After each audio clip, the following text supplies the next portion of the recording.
के सांसों का नाता ही तोड़ दे। सलाम अलैकुम साईं। वालेकुम सलाम। साईं आप कैसे हैं? ठीक तो है ना? जब से मैं यहाँ आई हूँ आप सब लोगों की मुझे फिक्र लगी रहती है। अरे तू भी बड़ी अजीब औरत है। यहाँ पे थी तो बेटे में जान अटकी हुई थी, अब वहाँ पहुँच गई है तो घर की फिक्र में आए। सब औरतें मेरे जैसी अजीब ही होती हैं साईं। अच्छा ये बता कि आलम कैसा है? ठीक है। जब से मैं ऐसे के पास आई हूँ ना वो बहुत खुश है और मैंने 2-3 बार उसे बोला है कि मैं हवेली वापस जा रही हूँ। और बोलता है अम्मा 2-3 दिन मेरे पास और ठहर जाओ ना। तूने उसे हमारे फैसले के बारे में बता दिया है? हाँ हाँ साईं मैंने तो बता दिया था। तो वो हवेली वापस कब आएगा? बस साईं बोलता है कि इस हकीकत के पीछे छुपी हुई सच्चाई को मैं जान लूंगा तो फिर आ जाऊंगा। ओए अगर ये बात है तो तू वहां बैठ के क्या कर रही है? जाज़ेब से कहता हूँ तुझे वापस ले आए। साईं थोड़े दिनों बाद आ जाऊं तो? मैंने पूछा नहीं है तुझसे, बताया है। आती है तो आ जा वरना फिर सारी जिंदगी वहीं पड़ी रहे। हाँ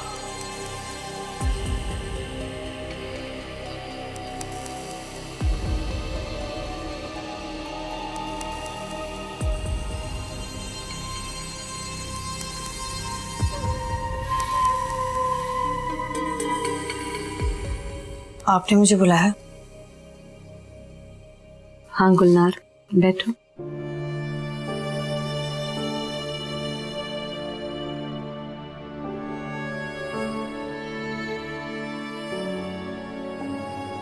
गुलनार कहा तो तुम जाज़ेब साई से मिलने के लिए बेताब थी। जब वो सामने आए तो तुम इतनी खौफजदा हो गई कि जैसे बहुत कुछ भयानक देख लिया। तुम भागी किस लिए थी? मैं उनकी आंखों को देखकर खौफजदा सी हो गई थी। इसकी वजह? एक बार अखबार में उनके बारे में खबर छपी थी कि उन्होंने किसी शख्स को बेरहमी से कत्ल कर दिया, लेकिन आज वही शख्स मेरे सामने फरिश्ता बनकर आ गया। तो मुझे यकीन ही नहीं हो रहा था कि ये शख्स फरिश्ता है। मैं लरज़ सी गई थी और इतने अरसे इस शख्स का मेरे साथ ताल्लुक रहा है। मैं तो बहुत डर रही हूँ कि न जाने अब मेरा क्या हशर होगा। देखो गुलनार ये जरूरी नहीं है कि कौन क्या और क्यों है। ये देखो कि पूरी दुनिया में कोई इंसान है जिसको तुम्हारी फिक्र है। ये उसकी अच्छाई जाहिर नहीं करता कि पोशीदा रह के भी उसने हर मकाम पे तुम्हारी मदद की है, जब तक तुमने खुद ख्वाहिश नहीं की। यकीन करो गुलनार अगर तुम आज भी जिद ना करती तो वो कभी भी तुम्हारे सामने नहीं आता। आपके कहने का क्या मतलब है? मैं समझी नहीं। वो तुमसे मिलना चाहता है। मैं नहीं मिलूंगी, कभी नहीं मिलूंगी। मैं नहीं मिलूंगी।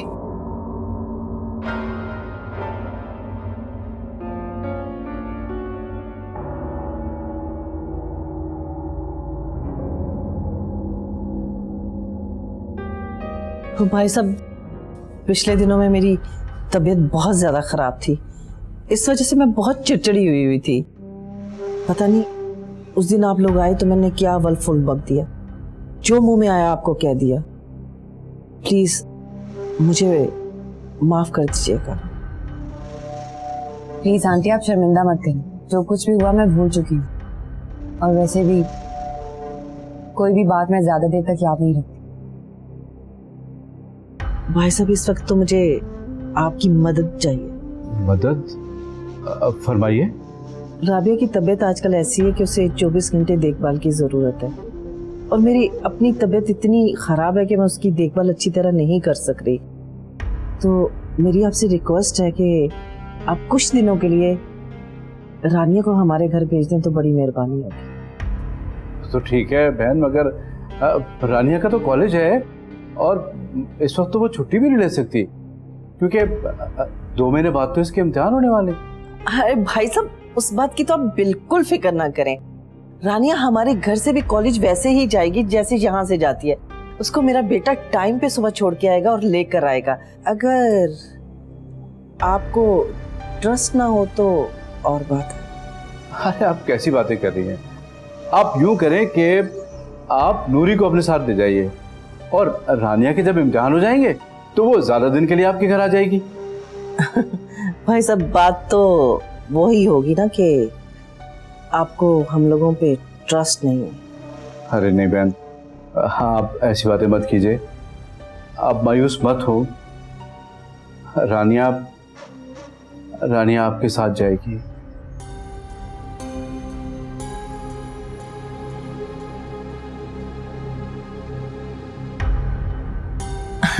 बहुत मेहरबानी, बहुत शुक्रिया भाई साहब आपका कि आपने मेरी बात का मान रख लिया।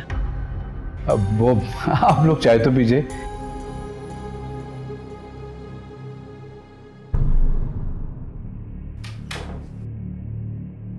अम्मा साईं, ये कहाँ की तैयारी? अरे अब्बा, तेरे बाबा साईं का हुक्म है कि फौरन हवेली वापस आ जाओ। बाबा साईं का हुक्म है, कोई पत्थर पर लकीर नहीं है जो मिटाई ना जा सके। उन्होंने कहा और आप चल दी। अम्मा, आपकी कोई मर्जी नहीं है, आपकी कोई खुशी नहीं है। अरे अब्बा, बीवी की मर्जी तो शौहर की मर्जी के साथ होती है ना। अम्मा साईं, आप जैसी औरतों ने बाबा साईं जैसे मर्दों को खामखा खुदा बना दिया। अम्मा साईं, आपके 2 बेटे, कम से कम अब तो अपनी खुशी के लिए कुछ बोलना सीखिए, इस यकीन के साथ कि आपके बेटे आपके साथ हैं।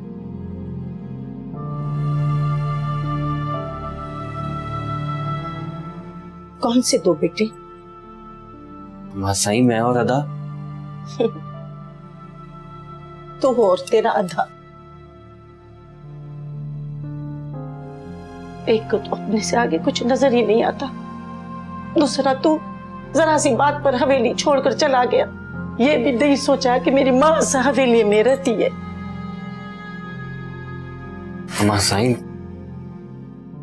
मुझे माफ कर दे।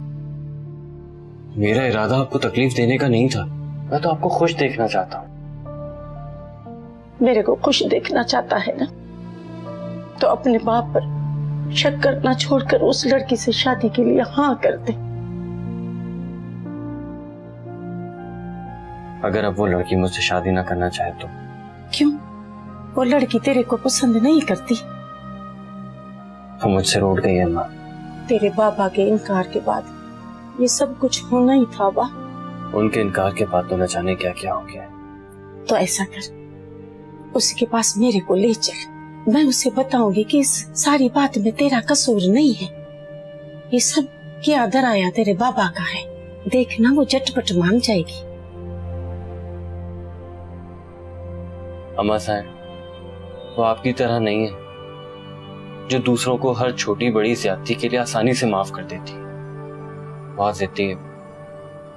तो छोड़, तू मुझे ले चल, वो देखना कैसे राजी हो जाती है।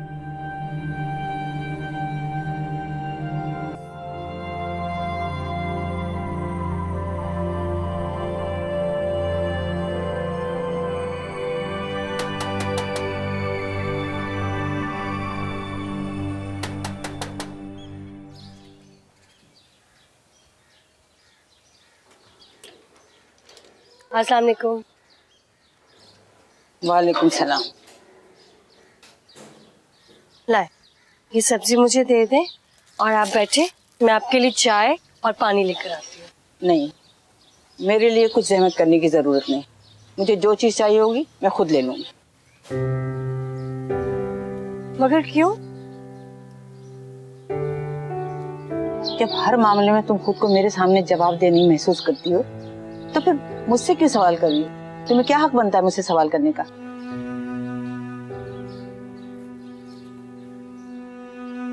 अब साफ साफ बोले, आखिर बात क्या है? तुमने मुझसे कहा था ना कि हमारी जिंदगी आसान करने में जफर का हाथ है। जी। झूठ बोला था। जफर मुझे बाजार में मिला था, वो तो हमारे घर का पता भी नहीं जानता था, तो वो हमारी क्या मदद करेगा? इतना बड़ा झूठ क्यों बोला तुमने मुझसे? क्योंकि मैं सच कुछ भी नहीं जानती। एक और झूठ, जफर ने मुझे बताया कि वो तुम्हें सब कुछ बता चुका है। मुझे बताओ कि तुम चाहती क्या हो, क्या छुपा रही हो तुम मुझसे?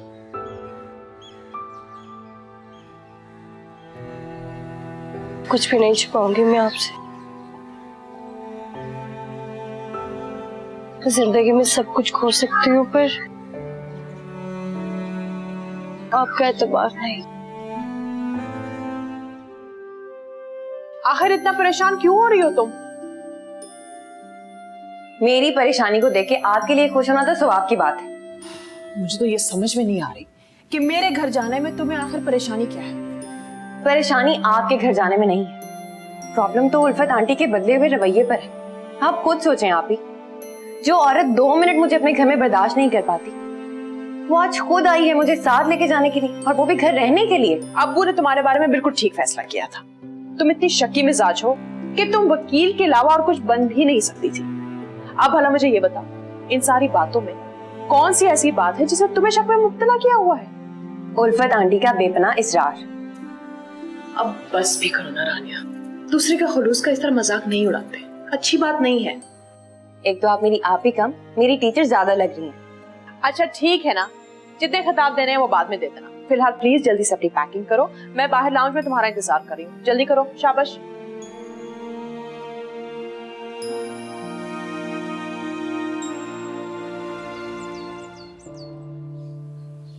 तुमने ये सारी बातें मुझे पहले क्यों नहीं बताई?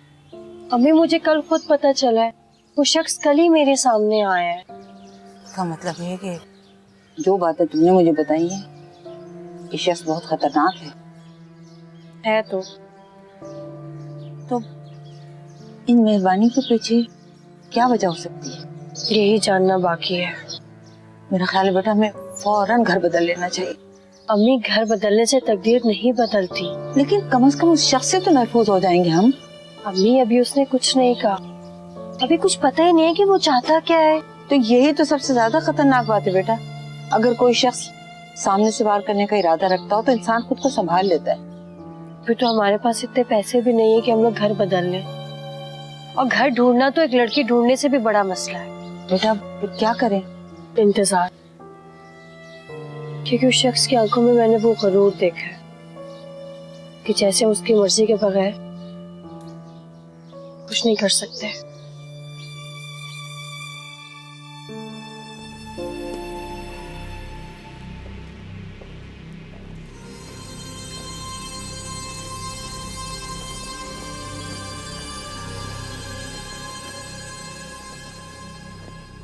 साईं,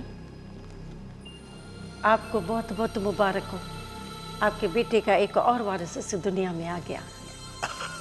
अच्छा अच्छा अच्छा, भाई तुझे भी बहुत मुबारक हो। साईं, आपने जाजिब को इतला नहीं दी थी क्या? शर्मिला बार बार उसका पूछ रही है। हाँ इतला तो कराई थी, लेकिन उसके पता नहीं कौन से काम शहर में अटके पड़े रहते हैं।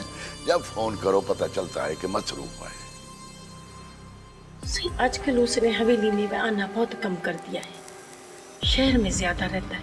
आप कुछ पता भी करें, आखिर बात क्या है? वाह, तू भी कभी कभी ना बच्चों जैसी बात कर देती है। अब मैं अपने जवान जहान शादीशुदा बेटे की जासूसी करवाता अच्छा लगता हूँ भला? वही अब अगर उसने शहर में कोई मसरूफियत ढूंढ लिया है तो उसको मस्त रहने दे। वो कोई लड़की तो है नहीं, एकदम गलत पड़ा तो इज्जत चली जाएगी। पता है बॉम्ब ब्लास्ट हुआ है आज, इतने लोग बेचारे मारे गए। प्लीज आप तो बिल्कुल मत देखें, यहाँ पे सिवाय खून खराबे के और कुछ नहीं है। मुल्क में जो कुछ हो रहा है वही सब तो दिखाएंगे टीवी वाले। आप खुद से तो वो खबरें बना नहीं सकते। खबरें ना हुई, कोई ड्रामा हो गया। शहाब भाई प्लीज आप इनकी बातों में मत आए, चैनल चेंज करें प्लीज प्लीज प्लीज। नहीं नहीं नहीं नहीं भाई मैं रानिया का कहा तो नहीं टाल सकता, आखिर वो हमारी मेहमान है और फिर जाहिर है इसका ख्याल रखना हमारा फर्ज है। क्यों रानिया? थैंक यू शहाब भाई। ये लो, हैप्पी हैप्पी।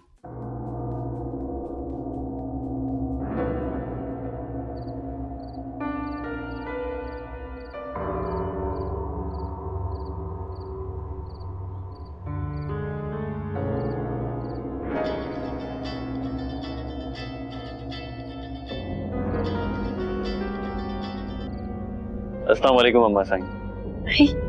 तूने कैसे जाना कि तेरी अम्मा का फोन है? हवेली का नंबर आ रहा और हवेली से आपके सिवा मुझे और कौन फोन कर सकता है। अच्छा चल छोड़, तुझे बहुत बड़ी खुशखबरी सुनानी है। खुशखबरी? कैसी खुशखबरी? जाजेब के यहाँ दूसरा बेटा हुआ है। तो हवेली में एक और ऐसे शख्स का इजाफा हो गया जो सारी जिंदगी इस गलत फहमी में जिएगा कि वो इंसान है, लेकिन उसकी ये गलत फहमी उस वक्त दूर हो जाएगी जब उसी के घर वाले उसे इंसान नहीं जागीर समझ कर फैसला करेंगे। तू ऐसी बातें क्यों करता है आलम? तू जानता है ना तेरा बाबा साईं तेरी इसी बातों की वजह से नाराज रहता है। अम्मा साईं, मुझे कोई शौक भी नहीं है उन्हें खुश करने का। बहरहाल आपको दूसरा पोता बहुत बहुत मुबारक। तो अपने भतीजे को देखने पे नहीं आएगा? नहीं अम्मा साईं, मैं नहीं चाहता कि मेरी बदकिस्मती का साया उस पर पड़े। ठीक है मत आ। जब तेरी माँ मर जाएगी ना तो उसको कंधा देने भी मत आना। अम्मा साईं,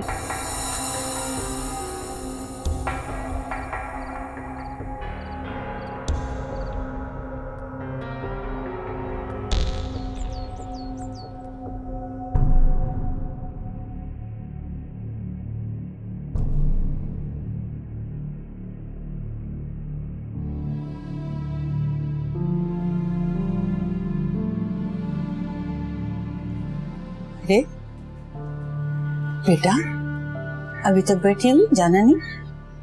हमें डर सा लग रहा है।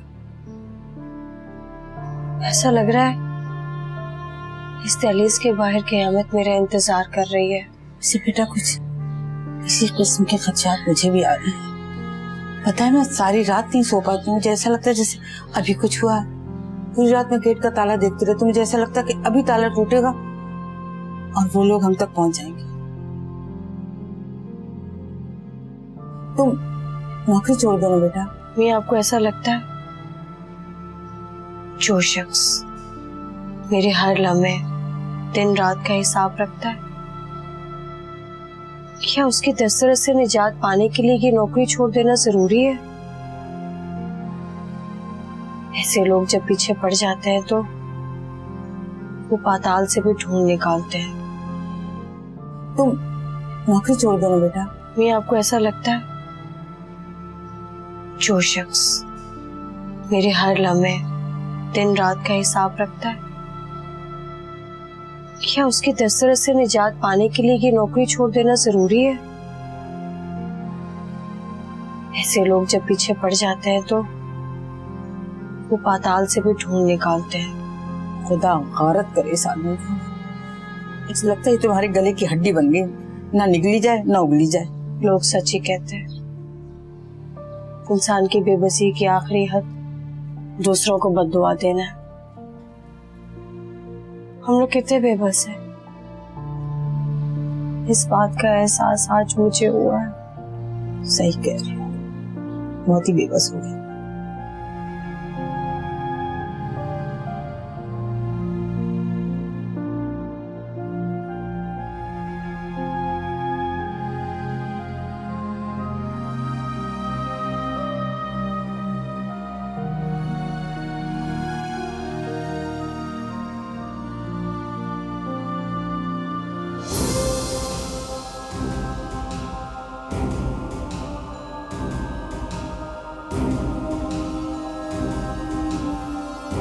जी जी जी सिद्दीकी साहब, बस मैं निकल रहा हूँ ऑफिस के लिए। हाँ हाँ, वो फाइल है मेरे पास ऑफिस में। देखिए, अगर आपकी बात उनकी समझ में नहीं आ रही है तो आप उनसे बात ना करें, हम खुद पुलिस से बात कर लेंगे। आखिर उन्हें भी तो पता होना चाहिए ना कि हर अफसर बिकाऊ नहीं होता। जी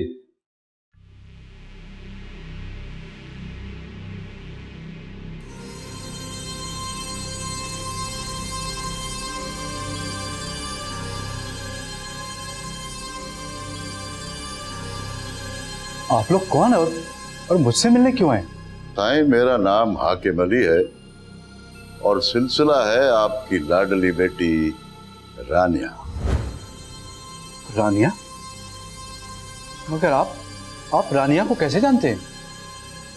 हम नहीं जानते सही, मेरा बेटा जानता है।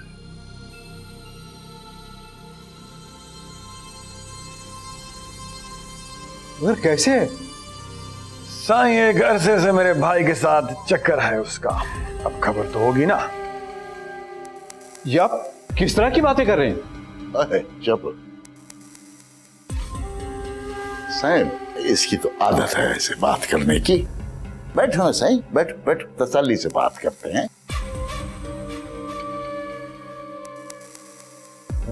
देखिए, मैं अभी तक ये जान नहीं सका कि आप लोग कौन हैं और मुझसे मिलने क्यों आए हैं। साईं, असल में हमारे यहाँ आने की वजह आलम। आलम? आलम आपकी बेटी के साथ कॉलेज में पढ़ता है।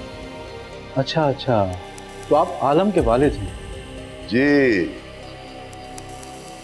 तो फरमाइए, मैं क्या खिदमत कर सकता हूँ आपकी? तो सही करना कराना क्या है, हम चाहते हैं कि बस रानिया हमारी बहू बन जाए, अगर आपको कोई एतराज ना हो। देखिए, मेरे एतराज करने या न करने से क्या फर्क पड़ता है? जिंदगी जिसने गुजारनी है उसका फैसला होना चाहिए, और वैसे भी मैं औलाद पे जबरदस्ती का कायल नहीं हूँ। साईं, आप खुद इतने आजाद ख्याल हो, इसीलिए आपकी आगे से औलाद भी इतनी आजाद ख्याल है कि अपने लिए महार भी खुद ही तलाश कर लिया। अच्छा लगा। हाँ सही। चाय चाय नहीं पिलाएंगे आप हमें? जी जी, पिलाते चाय आपको। नूरी, बेटा मेहमानों के लिए चाय लेके आओ।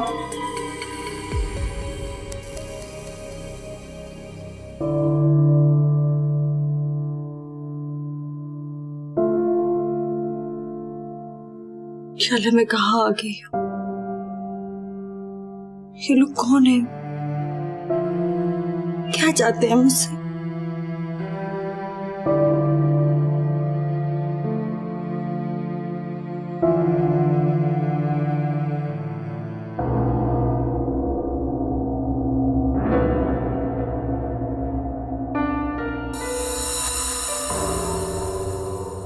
क्यों इतना घबराती हो हमसे बाबा? तुमसे प्यार ही तो करते हैं। ये सब कहने के लिए आपने मुझे अगवा करा है? ना ना ना, अगवा नहीं कराया बाबा, ये हमारे बुलवाने का तरीका है जो हमें मजबूरन इस्तेमाल करना पड़ता। बात भी तो नहीं सुनती हो ना तुम हमारी, साए से भागती हो हमारे।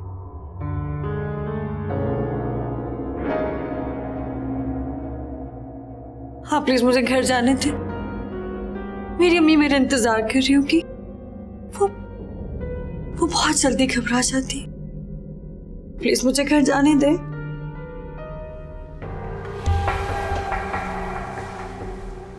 चली जा, पहले अपने दिल की सारी बातें तो कर लेने दो। तुम जानती हो कि जब भी हमने तुम्हें मुश्किल में देखा है और तुम्हारी मदद की है, तो उसकी एक वजह तो ये भी है कि हमारा दिल तुम पर आ गया है।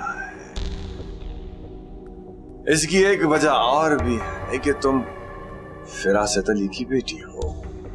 आप मेरे बाबा को कैसे जानते हैं? तुम्हारे बाबा और मेरे बाबा की बड़ी दोस्ती थी, इसीलिए जब भी तुम्हें मुश्किल में देखा है, तुम्हारी मदद करना हमें अपना फर्ज लगा है। तो इस वजह से आप मेरी मदद करना चाह रहे हैं? बताए ना बाबा, सिर्फ यही एक वजह नहीं है। हाँ।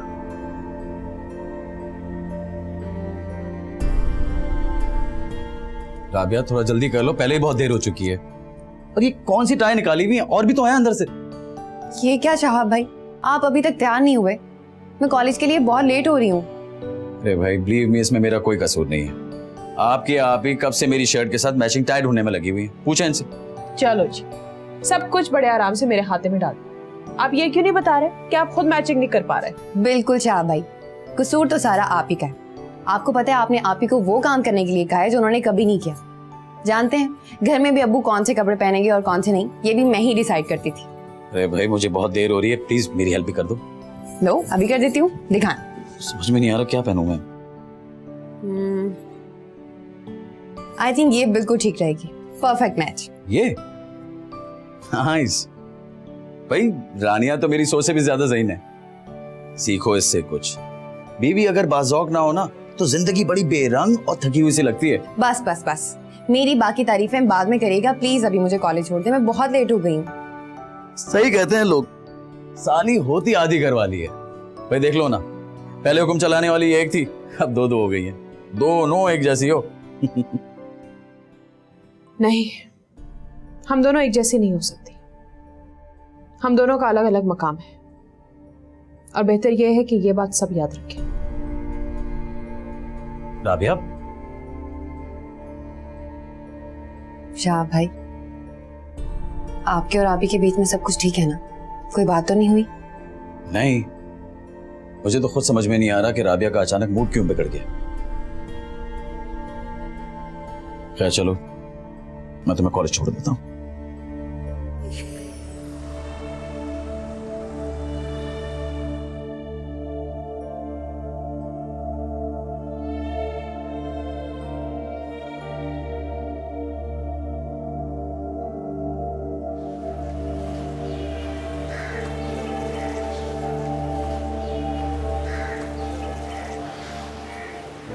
रानिया, मेरा रास्ता छोड़ो। उस दिन तुमने क्यों नहीं बताया कि शाह तुम्हारा बहन हुई है? आप पुलिस स्टेशन में शहाब भाई से मिल चुके हैं। अब माजी की बातें आपको नहीं याद रहती तो मैं क्या करूं? वो मैंने उस दिन उन्हें दूर से देखा था, इसलिए पहचान नहीं सका। बहरहाल मैंने उस दिन तुम्हारे साथ मिसबिहेव किया, उसके लिए सॉरी। आपने तो मेरे साथ बहुत कुछ किया है, कभी बगावत करने के लिए उकसाना, कभी मुझे मेरी ही नज़रों में गिराने के लिए साजिश करनी, कभी मोहब्बत करके आसमानों पर बिठा देना और फिर अगले ही पल ठोकर मार के ज़मीन पे गिरा देना। और ये सब करने के बाद आप इतनी आसानी से सॉरी कह देते हैं। तो तुम क्या चाहती हो? सोनिया से मोहब्बत करने के लिए मैं तुमसे माफ़ी मांगूं? हरगिज़ नहीं, लेकिन अगर आप अपनी ज़िंदगी अपनी मर्जी से गुजार सकते हैं तो मुझे भी ये हक होना चाहिए ना। मतलब? आप बार बार मेरा रास्ता मत रोका करें, क्योंकि जब भी आप मेरे सामने आते हैं मुझे ऐसा लगता है कि मेरा सारा सफर लाहासिल रहा। मैं तो उसी बंद गली में खड़ी हूँ जहाँ मुझे छोड़कर गए थे।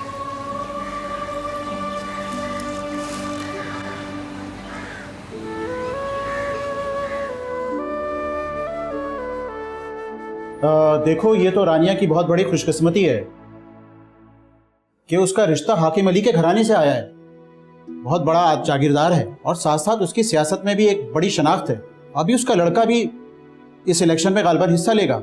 यार सादिक, मुझे तो जब वो लोग मिले थे तो मुझे वो तौर तरीकों से कोई खास पढ़ा लिखा नहीं लगा, तो फिर इलेक्शन में हिस्सा कैसे ले रहा है?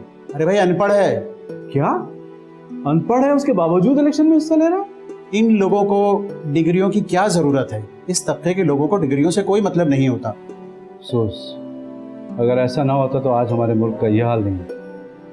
मेरे एक दोस्त है फाइक साहब, आलम जो है उनके बेटे का दोस्त है, वो तो बड़ी उसकी तारीफ करता है और एक आध दफा मुझे भी इत्तेफाक हुआ है उससे मिलने का। भाई बड़ा मुनासिब लगा मुझे तो। वो तो ठीक है सादिक, मगर शादी सिर्फ दो लोगों के मिलाप का नाम नहीं है, ये तो दो खानदानों के सोच, रस्म रिवाज और दिलों के एक होने का नाम है। भाई तुम रानिया से पूछ के तो देखो कि क्या वो क्या कहती है। रानिया का तो क्या है यार, मुझे पता है कि मैं उससे कहूँगा ना तो वो इस रिश्ते पे फौरन राजी हो जाएगी। भाई अगर उसे कोई एतराज नहीं है तो ये बहस बेमसरफ हम कर रहे हैं। भाई देखो, दोनों ने जिंदगी गुजारनी है, ये बेहतर होगा कि वो आपस में अंडरस्टैंड कर लें। नहीं, बात ये नहीं है, ठीक कह रहे हो, लेकिन पता नहीं क्यों मेरा दिल नहीं ठुक रहा इस पे। भाई ताहिर, तुम रानिया को इस रिश्ते के बारे में बताओ, उसे सारी ऊंच नीच समझाओ। मुमकिन है इसे तुम्हारी बात समझ में आ जाए और वो कोई अकलाना फैसला करने के काबिल हो सके। ऐसी उससे मुझे कोई उम्मीद नहीं। अरे उससे पहले बात तो करो, फिर मुझे बताओ कि क्या हुआ। चलो देखता हूँ, बात करता हूँ।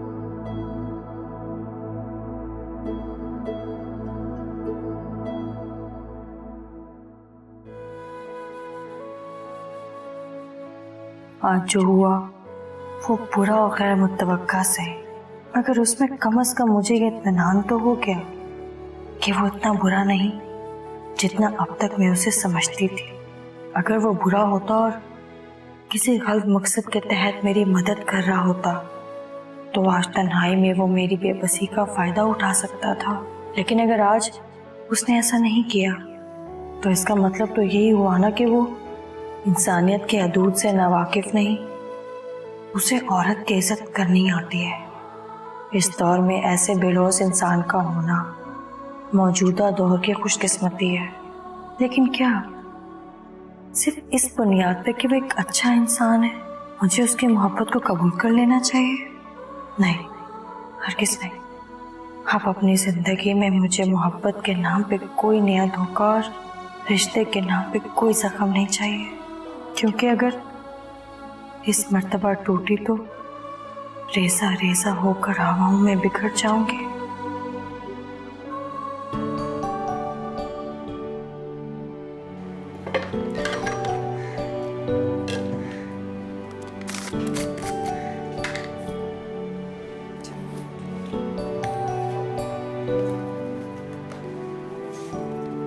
अरे आप यहाँ क्यों आई? मैंने सोचा तुम अकेली होगी, तुम्हारी मदद कर दूं और तुम्हें साथ में बताती जाऊं कि इन्हें क्या पसंद है और क्या नहीं। कोई भी चीज इनकी पसंद के खिलाफ बने ना तो ये लोग बड़ा नाराज होते हैं। तौबा है आप ही, एक तो आपकी सास और आपके शौहर, पता नहीं मुझे तो लगता है हिटलर है। Shut up. बस बस बस बस बस। क्यों, क्या हुआ? अरे ये लोग इतनी मिर्चें नहीं खाते। इस तरह का खाना आंटी के सामने रखोगी ना तो हम दोनों को जान से मार देगी। आप ही, एक तो हर बात पे आप जरूरत से ज्यादा डरती हैं। जरूरी तो नहीं है कि हम दूसरों की मर्जी के मुताबिक अपनी जिंदगी गुजारें। ऐसा भी तो हो सकता है ना कि हम दूसरों को अपनी मर्जी के सांचे में ढाल दें, जो हमें अपने हाथों की कठपुतली समझते हैं। और वैसे भी अगर औरत चाहे ना तो हर जगह पे तब्दीली ला सकती है। सब शादी की पहले की बातें हैं। ये दीवानों जैसे ख्वाब लगते हैं बाद में जब आप प्रैक्टिकल लाइफ में आते हैं। हकीकत बहुत ही मुख्तलिफ है। लेकिन आप ही, इंसान कोशिश तो कर सकता है ना। कोशिश वहां की जाती है जहां तब्दीली की कोई उम्मीद होती है। इंसान पहाड़ की चोटी तो सर कर सकता है, लेकिन किसी इंसान की आदतें तब्दील नहीं कर सकता। मैं नहीं मानती। जब तुम्हारी शादी हो जाएगी तब मैं तुमसे पूछूं।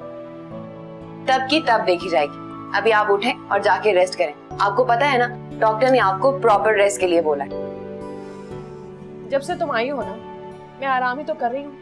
मुझे तो लगता है मुझे आराम की इतनी आदत हो गई है, जब तुम चली जाओगी ना मुझसे कोई काम ही नहीं होगा। जितनी आदतें बिगाड़नी है बिगाड़ने। कितनी अजीब बात है ना। पहले तो तुम यहाँ आना ही नहीं चाह रही थी और अब तुम यहाँ इतनी खुश हो कि जाने का नाम नहीं ले रही। मैं यहाँ आने से पहले आंटी की बातों और शहाब भाई के रिजर्व बिहेवियर से बहुत डरी हुई थी, लेकिन जब से यहाँ आई हूँ ना मुझे पता चला है कि आंटी इतनी भी बुरी नहीं है। और शहाब भाई कितने अच्छे हैं, कितना ख्याल रखते हैं ना मेरा। तुम्हारा ही तो ख्याल रख रहे हैं। कुछ कहा आप ही?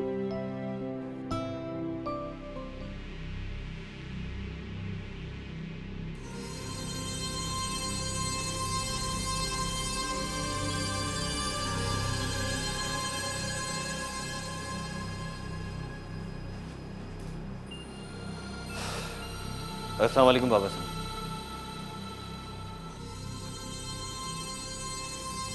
वालेकुम अस्सलाम। जीते रहो, जीते रहो। आप कैसे हैं अदा? हम तो बाबा खुश रहते हैं हर हाल में। तुम बताओ। खैरियत? अपनी हवेली छोड़कर आज यहाँ कैसे? लगता है हमारा बेटा अभी भी हमसे नाराज है। इसका हक मुझे कहाँ? एक तो बाबा तुम पढ़े लिखे लोग जो होते हो बगैर ताने तंज के तो बात ही नहीं करते हो। आलम, बैठ बेटा, बैठ बैठ।